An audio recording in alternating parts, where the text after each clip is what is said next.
know how old I will be by the time I learn to play the piano, act, paint, or write a decent play? Yes, the same age you will be if you don't.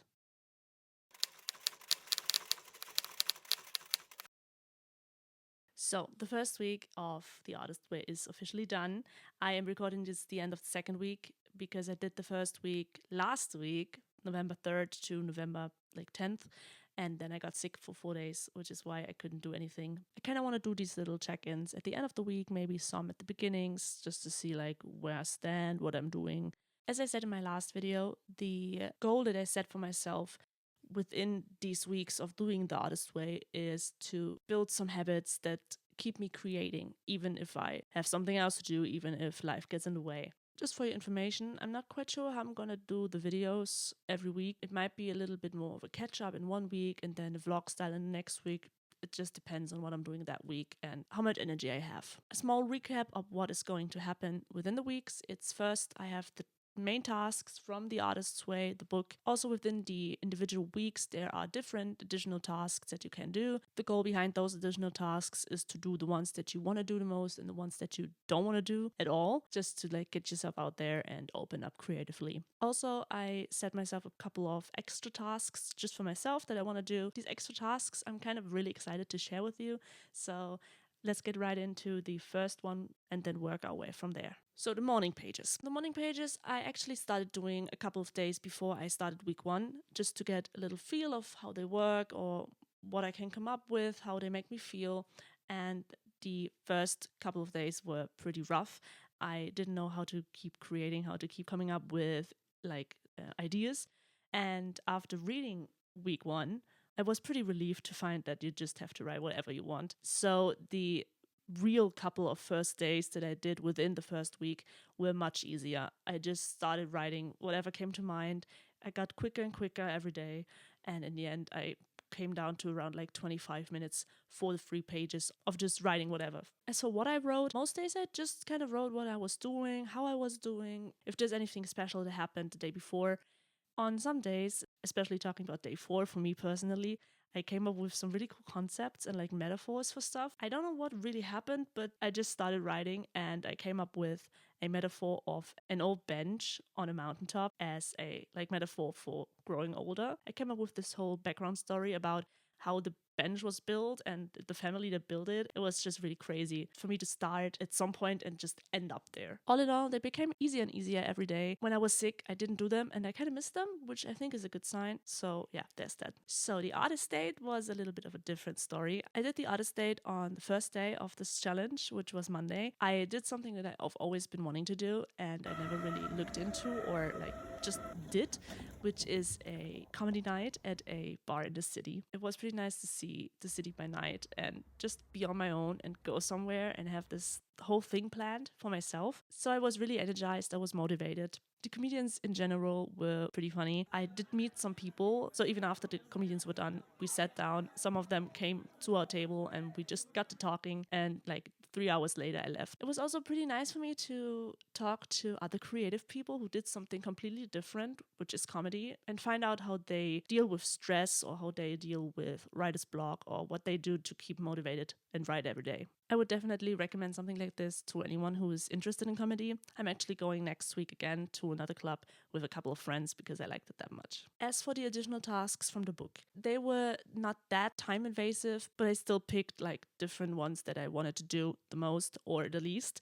Let's start with the one that I wanted to do the least, which was to list 3 enemies of my creative self-worth and write a horror story about one of them. I didn't really want to do it, that's why I did it. It was pretty tough coming up with 3 of them, which is I think I should be happy about, but it just kind of bugged me a lot. I did come up with one and I sat down one morning after days of procrastination and just wrote, I think, 1,000 words about them. Not really a horror story, but it kind of did its thing. The most favorite one I did was to imagine myself in 5 other lives, choose one and try to live it as much as possible within the week. I couldn't really do that, but I did one day where I tried to channel my inner novelist. I wanted to be an author for quite a while. So that was pretty much the closest one I could do, which is the day that I came up with the story about that bench on the mountaintop. So that was pretty cool. Apart from that, I also did a 20-minute walk without music, without anything, just myself. A couple of years ago, I kind of did that a lot and I loved it. And then I stopped doing it. I don't know why. I think I should probably start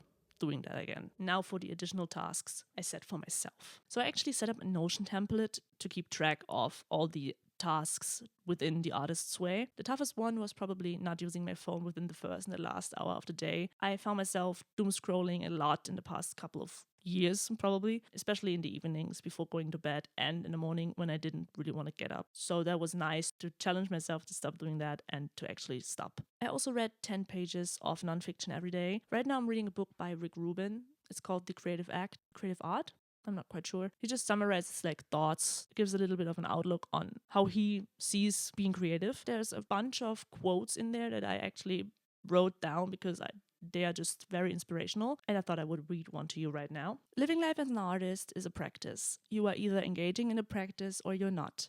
It makes no sense to say you're not good at it. It's like saying, I'm not good at being a monk. You are either living as a monk or you are not. We tend to think of the artist's work as output. The real work of the artist is a way of being in the world. I just wanted to share that one with you. Now to probably the favorite one of the tasks that I set for myself. I always enjoyed finding new artists to listen to, and I'm pretty much into albums as a whole, not just singles, which is why I challenged myself to listen to at least one new album that came out this year that I haven't heard, and at least one album of a list of albums that I found that they say that you should listen to at least once in your lifetime. If I can do more than one of each, I can. I did 3 last week. I have done 2 this week. Probably gonna do another one this week. But yeah, I just wanted to quickly go over the ones that I listened to. The first album that I listened to this week, which I hadn't heard before, was AM by Arctic Monkeys, which came out, I think, in 2012. I knew of the Arctic Monkeys before. I had listened to some of the bigger songs from that album, actually, and I liked those. There was one song that I particularly enjoyed that I hadn't known before, which was Arabella. That one kind of just was pretty much my vibe. The other ones kind of weren't. So all in all, the album wasn't really for me. I think if I had listened to the Arctic Monkeys early in my life, in my teens, maybe I would have gotten into them a little more.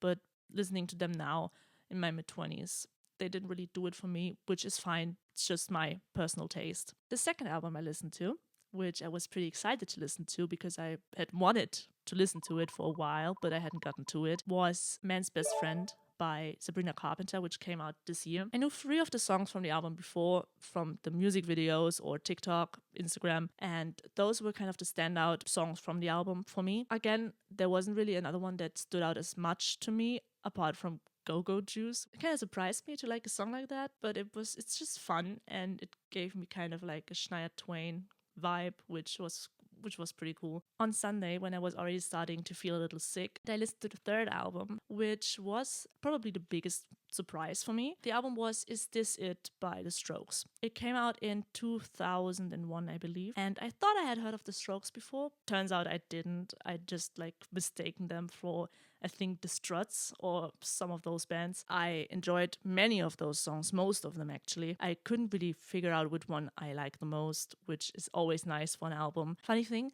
I actually told my dad about that. He listened to the album as well. Usually he pretty much knows what I like, and he was very surprised that I liked the album, as was I. All in all, I gave those 3 albums a 5 out of 10, a 6 out of 10, and a 9 out of 10. So all in all, I would say the first week was a success. I had a lot of fun with it. I stayed motivated throughout the days, and yeah, that was pretty much what I wanted to happen within the first week. One of my proud moments of this week was also doing my first live stream of just working on a beat, which I wanted to do for so long, and I never really took the time to figure out how to, and I did this week, and I enjoyed it a lot. Hopefully I will do a lot more of those.